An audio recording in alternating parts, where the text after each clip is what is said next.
qaynona kelin va uyda o'g'il roli haqida gaplashamiz.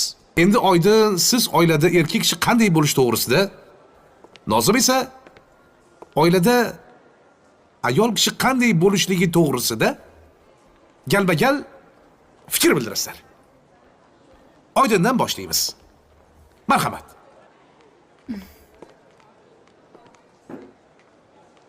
Erkak kishi avvalo bir so'zli mard bo'lish kerak. Ayol kishi muloyim va sabrli bo'lishi kerak, domla. Erkak kishi ayolini oila a'zolarining yonida hurmat qilish kerak. Ayol kishi esa g'iybatga berilib, uydagi gaplarni ko'chaga tashimasligi kerak.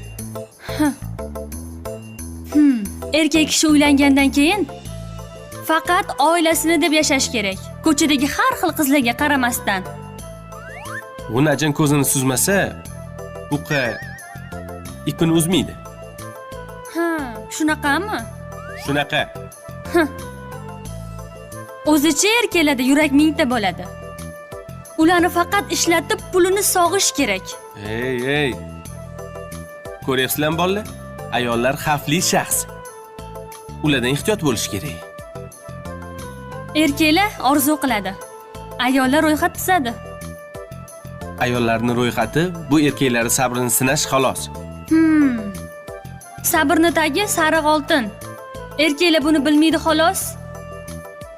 Erkaklarning kuchi bo'lsa ham ayollardek aqlli bo'la olmaydi. Ey, agar sen mana shu burningni Nima? Gapiring.